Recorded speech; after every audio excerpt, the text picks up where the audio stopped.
Jelajahi cara baru mendapatkan informasi. Download Metro TV Extend sekarang.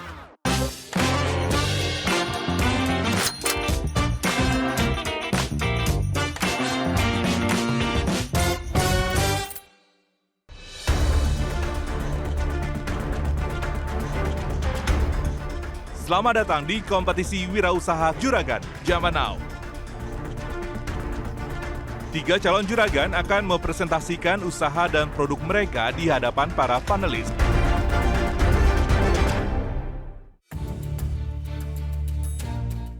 Usaha saya di bidang perhiasan dengan menggunakan kawat dan batu akik. Kita melatih para penyandang disabilitas dari Sabang sampai Merauke ya. Brand yang bergerak di bidang pembuatan aquascape. Thank you. This is wonderful. Terima kasih.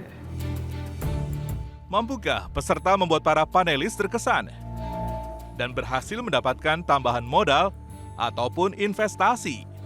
Dan ini dia ketiga calon juragan hari ini.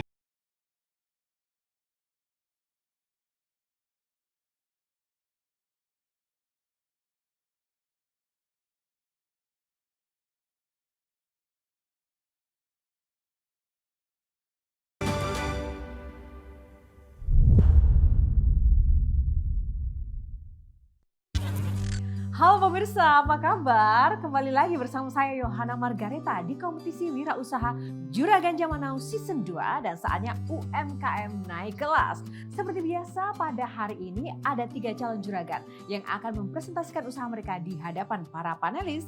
Langsung saja, tanpa berpanjang kata kita akan mulai dari tim Coach Peter Scherer. Silakan Coach.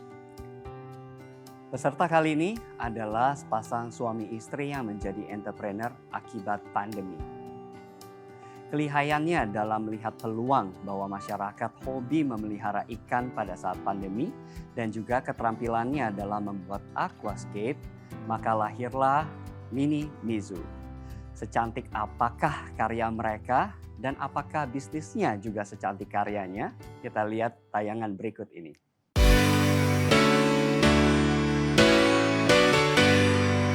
Perkenalkan, saya Argi dan ini Ira, kami dari Mini Mizu Nature Art Gallery. Mini Mizu itu adalah sebuah brand yang memproduksi aquascape, paludarium, dan terrarium. Produk ini specialized ya, jadi personal. Jadi produk ini custom, handmade, dan setiap orang itu akan mendapatkan produk yang berbeda-beda sesuai dengan keinginan mereka. Jadi hasil produksi dari Mini Mizu ini, terrarium itu hanya ada satu di dunia, masing-masingnya seperti itu.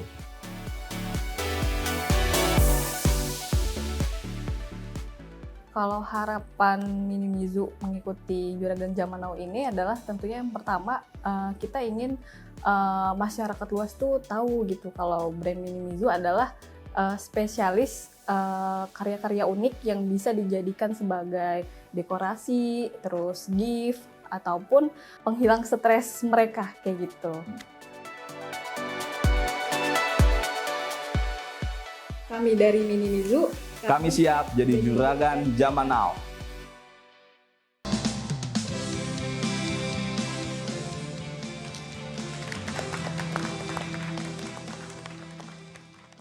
Perkenalkan, saya Argi dan ini Ira, kami dari Mini Mizu Nature Art Gallery. Mini Mizu sendiri merupakan brand yang bergerak di bidang pembuatan aquascape, paludarium, dan terrarium. Mini Mizu berdiri sejak awal pandemi COVID-19 yang awalnya dulu bernama Mini Mizu Aquascape. Kemudian kami melakukan rebranding dari Mini Mizu Aquascape menjadi Mini Mizu Nature Art Gallery agar sifatnya lebih universal. Kemudian kami melakukan pivot bisnis ke terrarium karena tren aquascape yang mulai menurun. Kami membutuhkan investasi dana sebesar 100 juta di mana dialokasikan untuk untuk stok bahan baku, kemudian untuk upgrading mini studio kami, untuk upgrade packaging dan juga untuk marketing. Di meja Ibu Bapak panelis sekalian bisa dibuka untuk dilihat-lihat, untuk diamati karya kami. Karya pertama kami beri judul The Time. Time silakan dibuka Pak. Nah, Wow. Thank you. Okay. This is wonderful. Ya. Terima kasih. Kemudian yang Fantastic. kedua ada promises untuk Pak Reino Barat. Wow. Karena kita tahu That's Pak really Reino beautiful. ada keturunan Sakura, Jepang, ya. jadi Sakura. kami Nice. menghadirkan nuansa Jepang dengan menambahkan sakura di Empire. dalamnya. Thank you. Oke. Oke, yang ketiga, nah ini ada namanya untuk Ibu Dian, blessing hand. Di situ ada replika tangan ya yang memegang sebuah benih, bibit, biji pinus itu.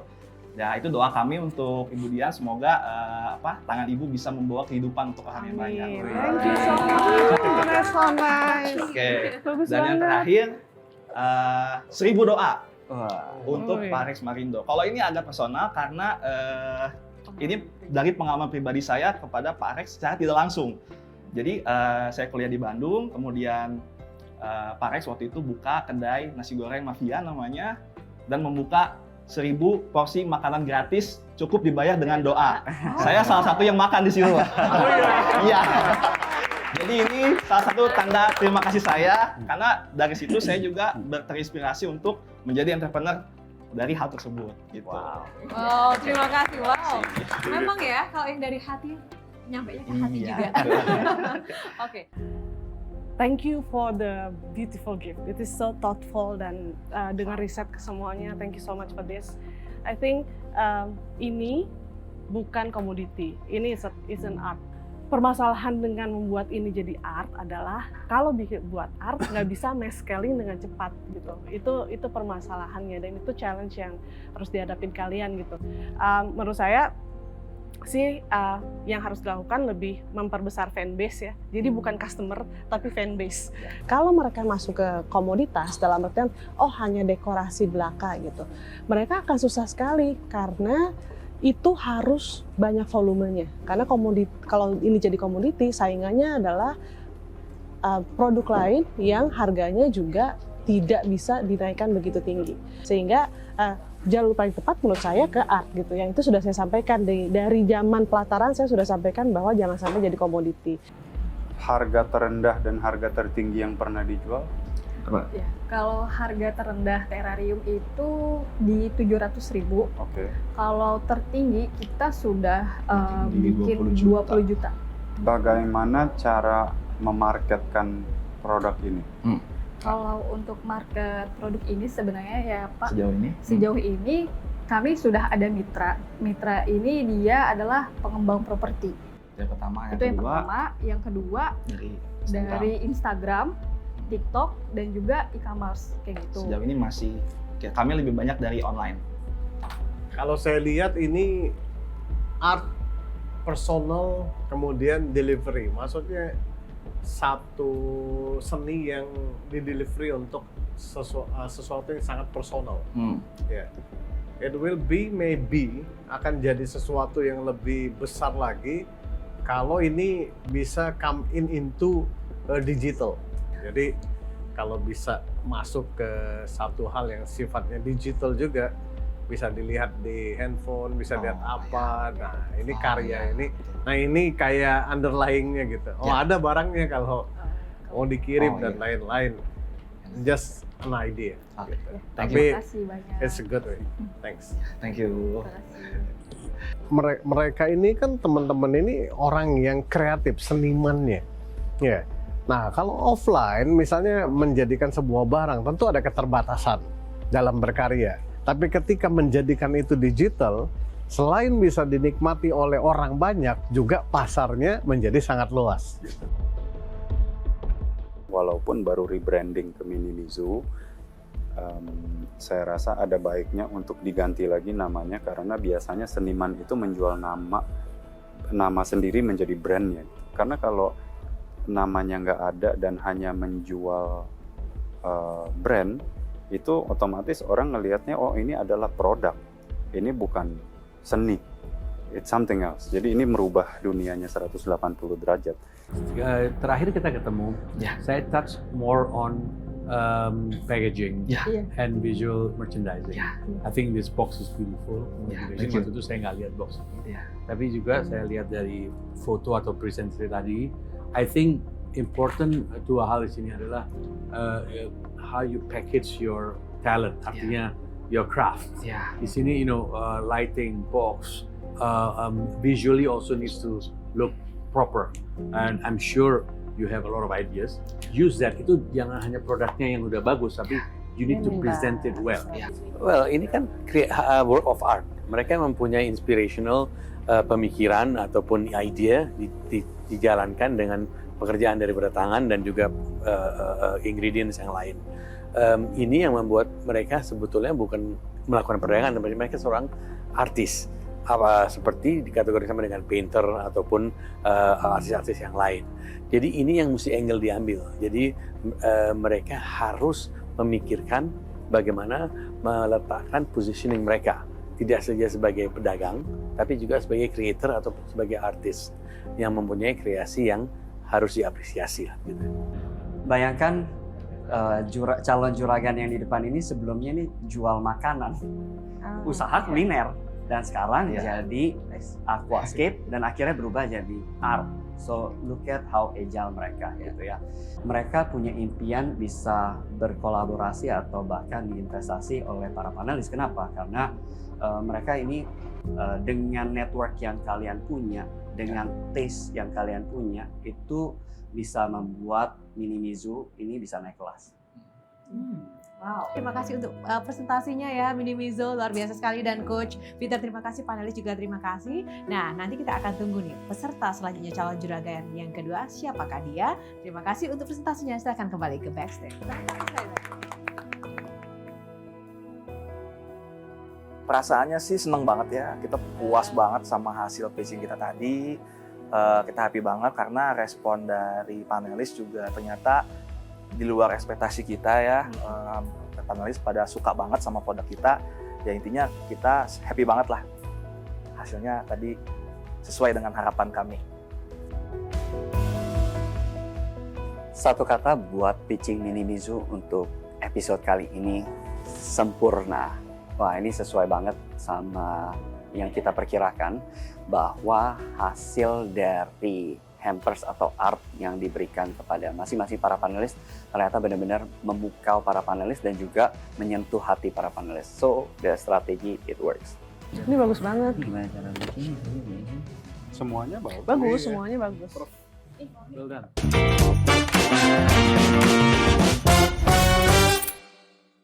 Didukung oleh Vinatra Productive Financing.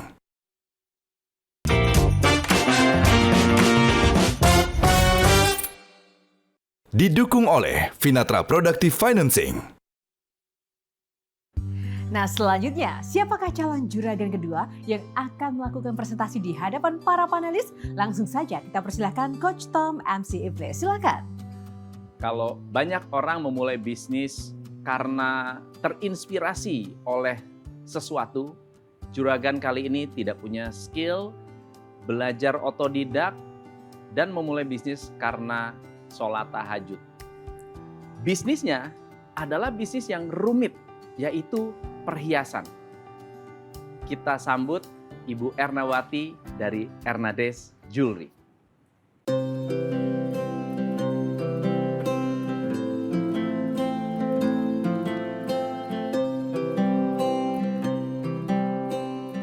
Nama saya Ernawati, nama usaha saya Ernades Jewelry, dan usaha saya sudah berjalan dari tahun 2012.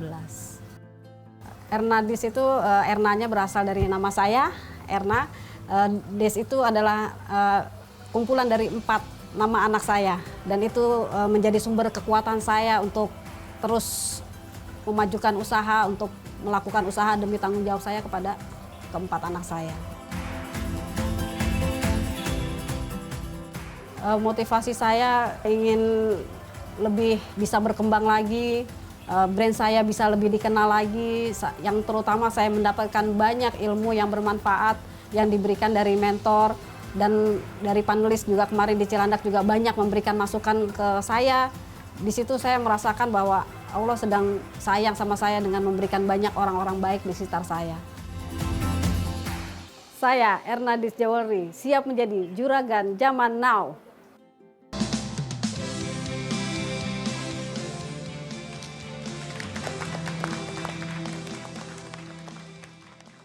Perkenalkan, nama saya Ernawati, nama usaha saya Ernadis Jewelry.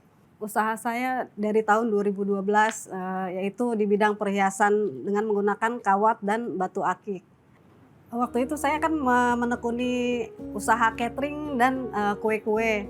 Terus saya melahirkan di usia 40 dan usaha kue itu adalah usaha yang tidak bisa ditinggal. Sekali proses harus langsung selesai. Terus saya juga bingung untuk penambahan biaya sehari-hari anak-anak saya. Waktu itu masih pada sekolah semua. Jadi saya sholat tahajud. Saya minta petunjuk sama Allah, diberikan jalan yang benar-benar bisa untuk membantu perekonomian saya gitu kan, supaya anak-anak bisa sekolah, bisa terus makan. Jadi jangan sampai saya teriak anak-anak saya teriak lapar, saya nggak mau sampai. Jadi saya terus sholat, tiba-tiba saya ngelihat di internet ada foto bros kecil, ada diplastikin tadi saya lihat itu awal pertama saya. Terus tahun 2017 daun turun karena saya diceraikan sama suami saya, tapi saya nggak sedih. Saya pikir nggak apa-apa, mungkin ini ujian dari Allah. Saya bawa anak saya 4 ke Jakarta semua. Karena saya nggak mau kesedihan saya berdampak ke anak-anak. Jadi yang saya jaga itu, jangan sampai anak-anak saya tahu kalau saya sedih gitu. Dan di 2023 ini saya ingin kembali mengaktifkan usaha saya di bidang aksesoris dari segi pameran, pelatihan dan penjualan bahan baku, dengan harapan dapat mengajak ibu-ibu yang dulu pernah aktif di Ernadis untuk kembali bisa mencari penghasilan dari souvenir-souvenir yang saya jual. Dana yang saya butuhkan sebesar 15 juta. Ibu, saya mau tanya, inspirasi Ibu untuk membuat sebuah karya datang dari mana? Ya, setiap pagi saya berdoa supaya saya dikasih bahagia setiap hari. Jadi saya nggak mau saya bernegatif thinking, saya selalu positif thinking supaya saya happy terus. Jadi dari situ kalau sudah membentuk satu, langsung jalan sendiri aja. Karyanya memang indah, it's beautiful, dan tidak hanya indah itu kan ada dari ketekunan, kedisiplinan, ada juga di detailnya, mereka kerjain detailnya itu sampai mana. Saya pernah, udah banyak lah ngelihat di eksibisi atau di expo, terutama di luar negeri, oh ini karya tangan handicraft Indonesia, memang bagus-bagus, tapi saya belum pernah melihat yang sebagus Ibu Erna. Kalau saya ngelihatnya ya, kalau dari sudut jualan ya, mungkin Ibu juga fokus menciptakan ya karya-karya yang saya ngomongnya mungkin things with utility ya. Jadi misalnya mendekati bulan puasa, karyanya banyak diarahkan ke untuk misalnya ya begini, misalnya apa namanya tasbih gitu, sehingga itu akan ada marketnya tuh saat itu, mungkin untuk gift, mungkin untuk ya, keperluan pribadi, untuk hadiah dan lain-lain. Nanti akhir tahun apalagi gitu. Jadi itu bisa dikemas jadinya. Jadi ciptakan sesuatu yang ada utility-nya. Ibu nanti ke depannya mau gimana sih Bu? Apakah mau tetap kayak gini ataukah mengembangkan usahanya atau gimana? Karena setahu saya hanya Ibu yang bikin desainnya ya Bu ya. Iya. Jadi gimana Bu rencana ke depannya? Makasih Mbak Dian pertanyaannya. Kalau untuk kalung ini memang saya bikin sendiri karena saya nggak mau customer saya itu kecewa. Takutnya nanti apa dia kurang rapi seperti ini, nantinya kurang dudukannya kurang pas gitu. Tapi kalau saya untuk yang di meja itu biasanya murid-murid saya yang bikin. Jadi alhamdulillah sekarang 2 murid saya udah jadi pemateri juga, udah saya suruh. Jadi setelah dia 2 kali belajar, saya ajarin, Bu, ayo kita belajar yuk cara mengajari orang. Jadi sekarang 2 orang itu sudah menjadi guru. Alhamdulillah saya senang banget, itu kepuasan saya di situ juga. Jadi menurut saya harus ada diversifikasi produk. Mungkin premium dalam artian dibuat oleh ibunya langsung. Sementara ada juga produk yang tidak terlalu premium tapi tetap bagus.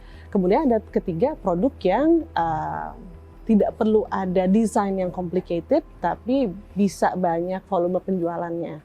Untuk bisa maju hanya mungkin Ibu bisa memikirkan produk mana yang kira-kira menjadi jagoan untuk bisa diproduksi lebih banyak, untuk mempercepat pemutaran.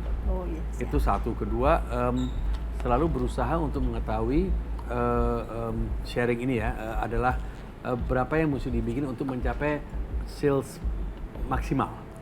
Baru bisa dikembangkan kepada teman-teman yang lain, ibu-ibu yang lain untuk bisa membantu ke depannya.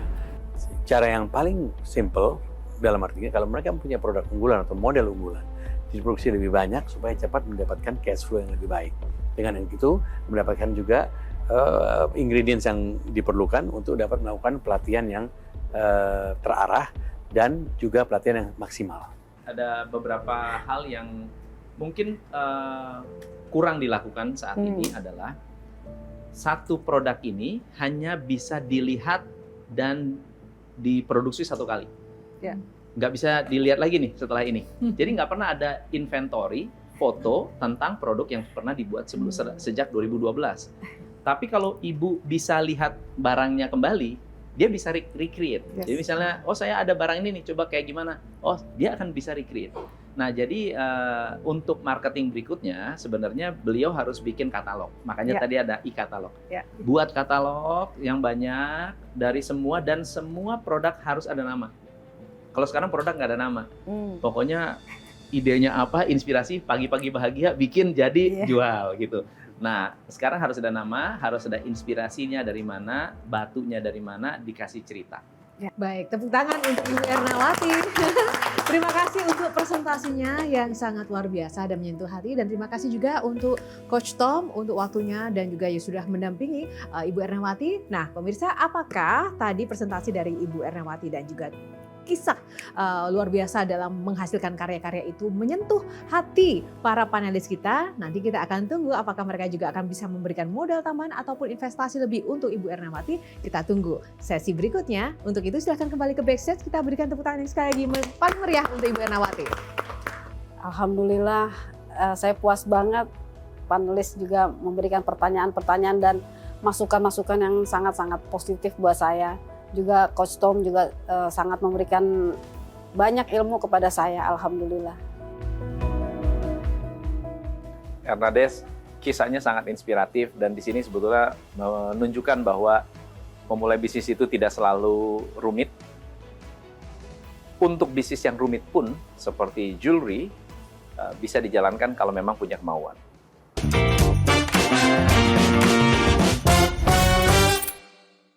Didukung oleh Finatra Productive Financing.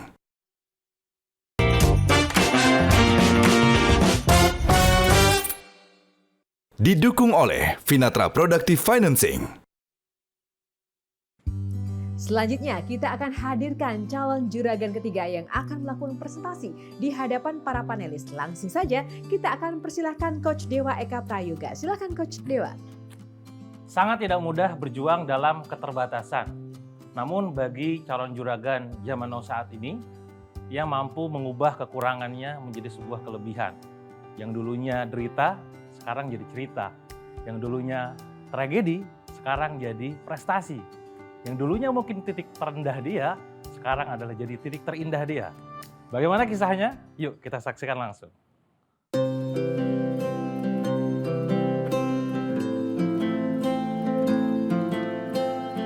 Calon juragan yang satu ini adalah Irma Suryati, owner dari Mutiara Handicraft. Sebuah usaha yang mengelola kain perca menjadi sebuah keset berbentuk unik. Meski memiliki keterbatasan fisik, wanita asal Kebumen, Jawa Tengah ini telah berhasil mempekerjakan karyawan binaan sebanyak 3.000 orang yang tersebar di 15 kabupaten di Jawa Tengah.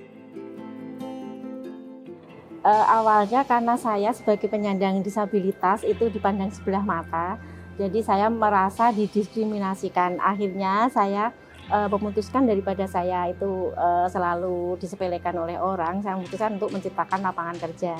Dan alhamdulillah saya menemukan ide keset itu karena modalnya sangat sedikit. Dengan mengikuti juragan zaman now, Irma Suryati berharap usaha yang didirikan sejak tahun 2007 ini dapat lebih berkembang serta mendapatkan ilmu tambahan dalam berbisnis. Bagi saya itu sangat luar biasa sekali, terutama meningkatkan skill up. Jadi kita yang sekarang ini omsetnya belum maksimal itu, alhamdulillah sih saya ikut juragan now ini baru beberapa minggu ini skill up bisa naik 200 juta. Saya Ibu Irma Suryati dari Mutiara Handicraft siap menjadi juragan zaman now.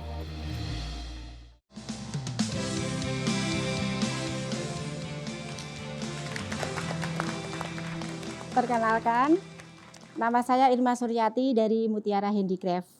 Nah, inilah yang kita lakukan saat ini, kita melatih para penyandang disabilitas dari Sabang sampai Merauke ya. Ini kita melatih keset dan hasilnya itu disetorkan di kami.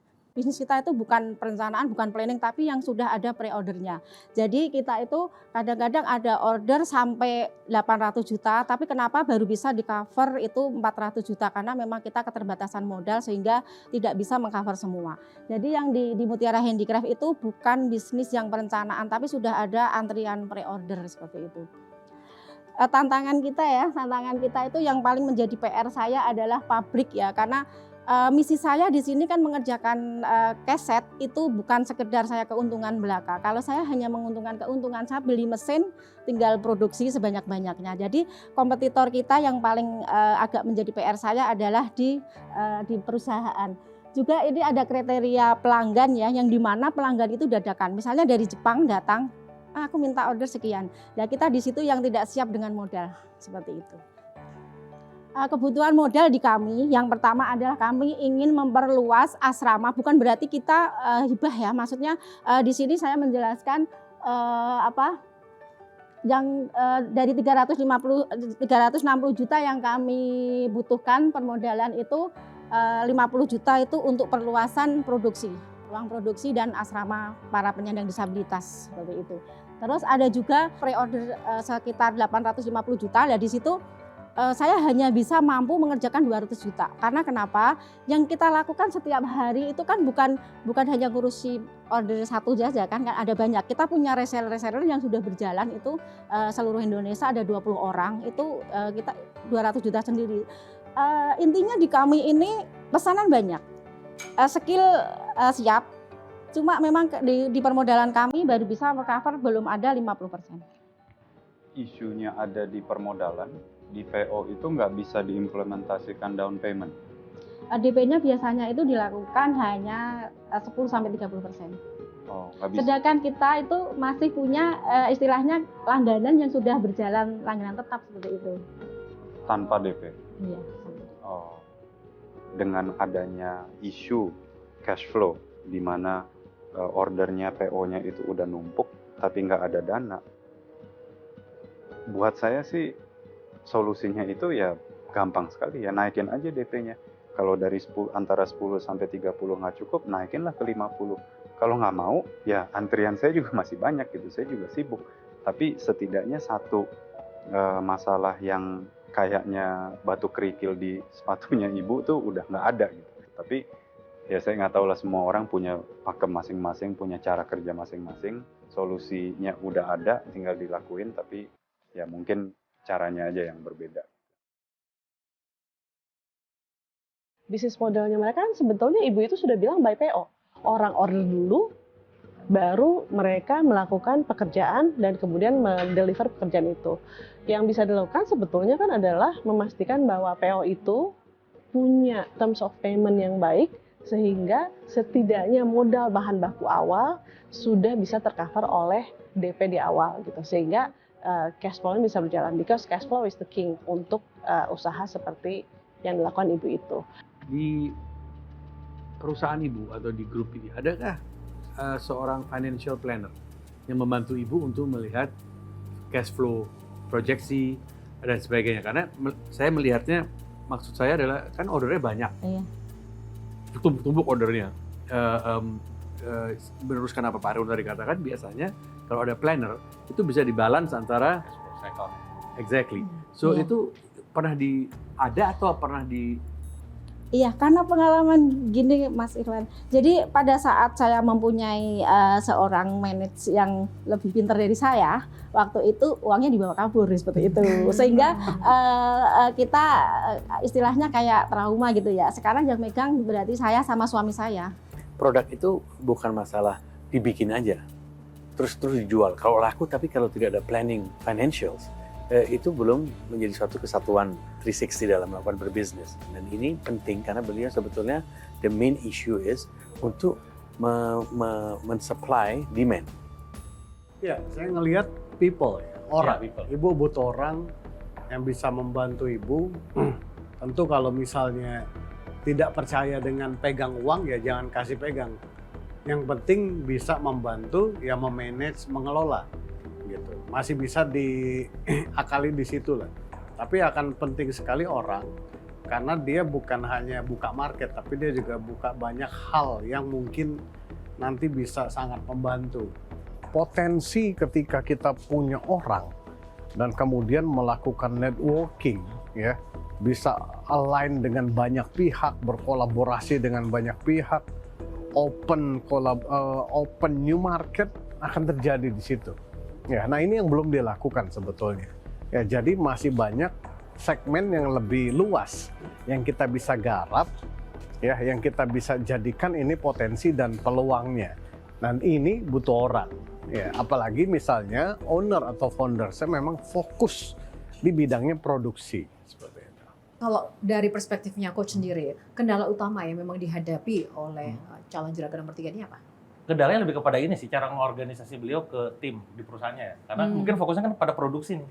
Ketika ranah bisnis kan ada manajemen, ada produksi, operation, marketing kan. Ketika semua ke ranah produksi, dan beliau juga aktif membangun jejaring ke B2B-nya itu, yang ngurusin manajemen, keuangan, itu pasti gak ada yang ngurus.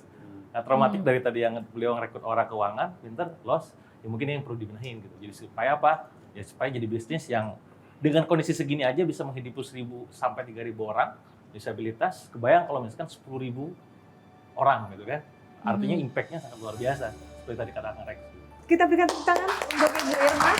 Terima kasih Ibu Irma untuk presentasinya, sukses selalu ya membawa dampak dan bermanfaat bagi orang banyak, dan juga coach yang sudah mendampingi Ibu Irma dan juga para panelis yang sudah memberikan solusi dan inspirasi. Apakah kemudian nanti karya-karya dari Ibu Irma ini menyentuh hati para panelis untuk bisa memberikan modal tambahan atau investasi, ataupun juga bentuk-bentuk bantuan atau support lain? Kita akan tunggu nanti seusai sesi diskusi. Terima kasih Ibu Irma, silakan kembali ke backstage. Tepuk tangan sekali lagi. Ya, semua apa yang saya terima hari ini itu saya ucapkan terima kasih, dan saya juga sudah disupport dari banyak dari Koh Dewa, terutama juga dari tim Metro TV. Saya di sini yang jelas intinya saya itu bisa belajar lebih baik dari kemarin. Beliau sangat luar biasa inspiratif gitu ya. Yang poinnya adalah lebih kepada bagaimana dari segi produk ini, bisnis modelnya ini bisa dimodifikasi. Yang mungkin sekarang kan demandnya udah banyak tuh. Kondisinya tuh kita bukan berarti gak ada orderan udah terlalu banyak. Tapi gimana cara ngatasinya? Yang salah satunya adalah dengan cara merekayasa dari segi finansial. Entah itu nanti ada orang khusus ngurusin itu, atau mungkin dari segi cash flow-nya dipermainkan. Jadi sangat-sangat kita dapat insight banyak juga agar bisa dipraktekkan sama Mutiara Handicraft.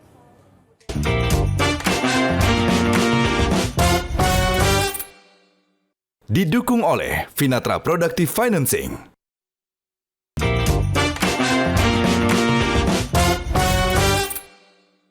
Didukung oleh Finatra Productive Financing.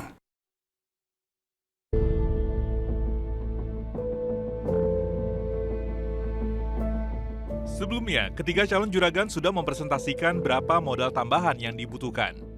Kami membutuhkan investasi dana sebesar 100 juta. Dana yang saya butuhkan sebesar 15 juta. Yang dari 360 juta yang kami butuhkan permodalan itu 50 juta itu untuk perluasan produksi. Akankah tambahan modal yang diajukan ketiga calon juragan diberikan oleh para panelis? You will match it. You will match pokoknya, either way. Yeah, Okay, because I really think she can. Ya, sekali lagi menurutku nggak perlu, tapi aneh nggak? I'm worried about the response. Seperti apa hasil yang akan didapatkan oleh ketiga calon juragan dari para panelis? Untuk itu, kita akan panggilkan ketiga calon juragan untuk masuk ke studio.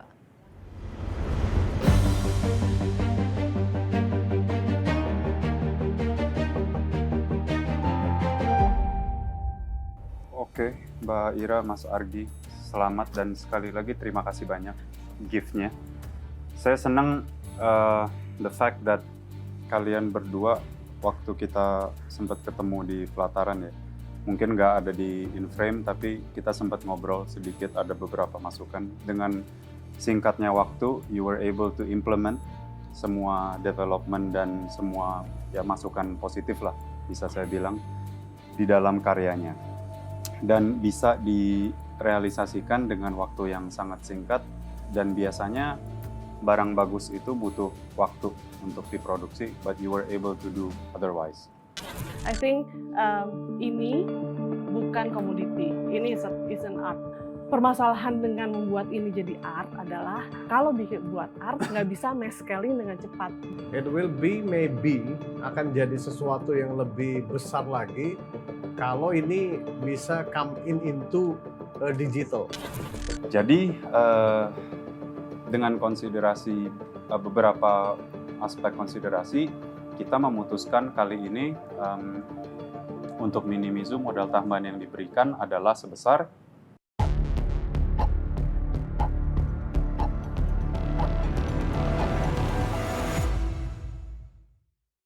Rp18 juta.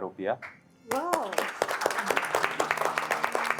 Untuk perbaikan mini studionya.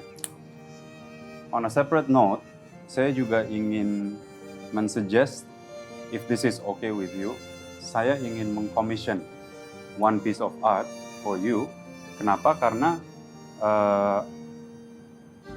I think you deserve a masterpiece untuk dikasih lihat ke orang. Oke, di IG, in your sosmed, di marketing material adalah beberapa. Tapi I don't think it's your masterpiece. I think we should maybe together atau with your freedom of mind ya, create something yang betul-betul ini loh kita. I think that's very very important. Itu sangat penting untuk orang lihat, oh Minimizu atau Ira Argi atau whatever you gonna name it, ya adalah ini. And then we can start from there.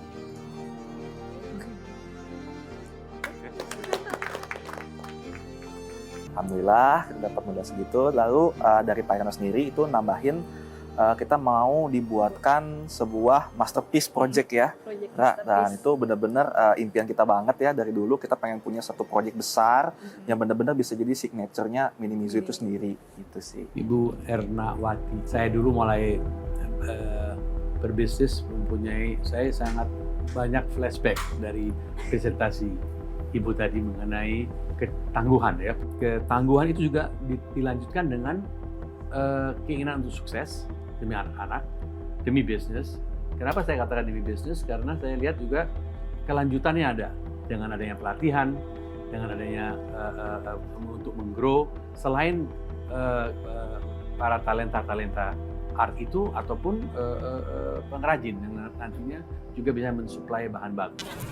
Inspirasi Ibu untuk membuat sebuah karya datang dari mana? Ya, setiap pagi saya berdoa supaya saya dikasih bahagia setiap hari. Produk mana yang kira-kira menjadi jagoan untuk bisa diproduksi lebih banyak. Jadi ciptakan sesuatu yang ada utility-nya. Selain sekedar cuma dipakai sekali-sekali. Kami bersama sepakat untuk dapat memberikan dana sebesar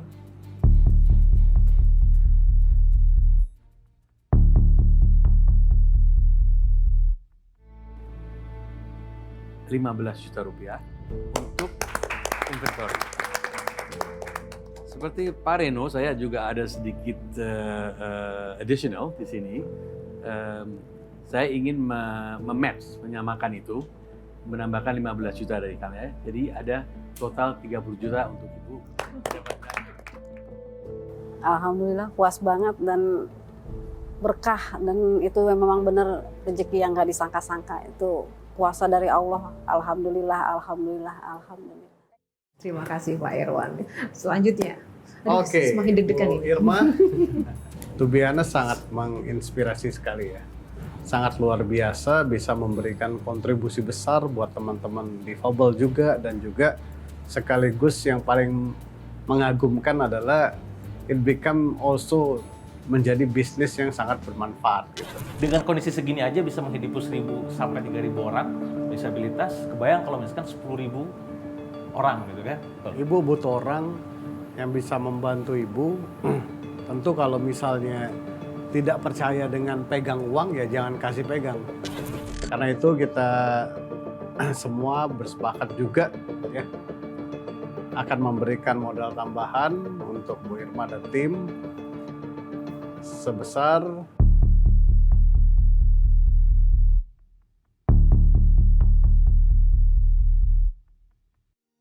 Rp10 juta.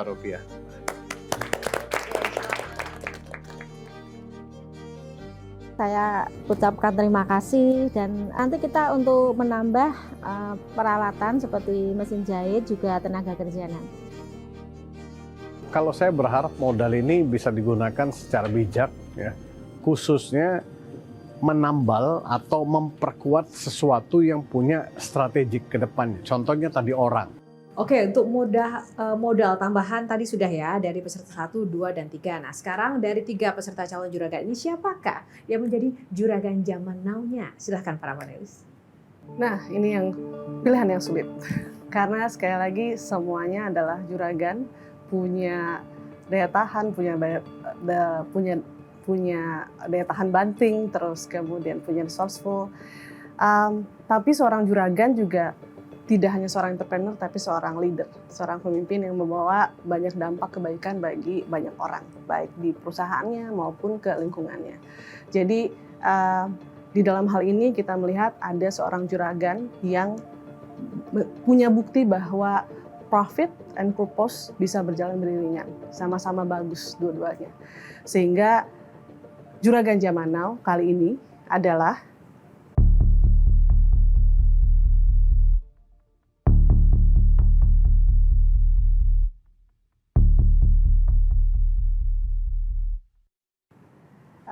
Ibu Irma. Selamat ya Bu ya. Hadiahnya untuk juragan zaman now? Untuk juragan zaman now tentu saja ada hadiah tambahan sebesar Rp10 juta juga. Mungkin dari penilaian para panelis itu karena memang bisnis bagi saya adalah yang bermanfaat untuk orang banyak seperti itu, Mbak.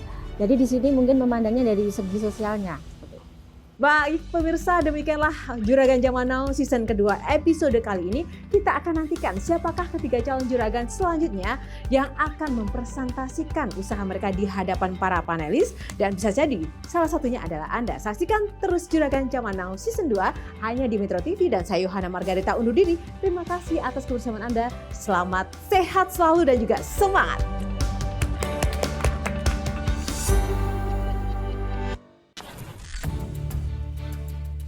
Bumbu instan Kenda ini konsennya bisa dikonsumsi untuk anak-anak.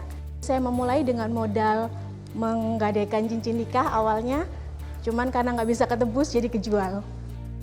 Olahan teh yang di-blending dengan bahan baku tanaman lainnya seperti biji-bijian, daun, buah, rempah, dan bunga-bunga juga. Saya hanya menjualkan produk yang diproduksi oleh ibu saya.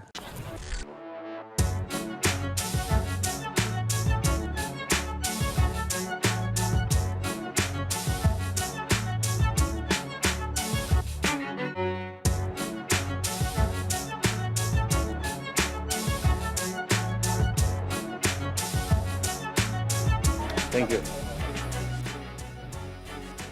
Terima kasih. Terima kasih. Metro TV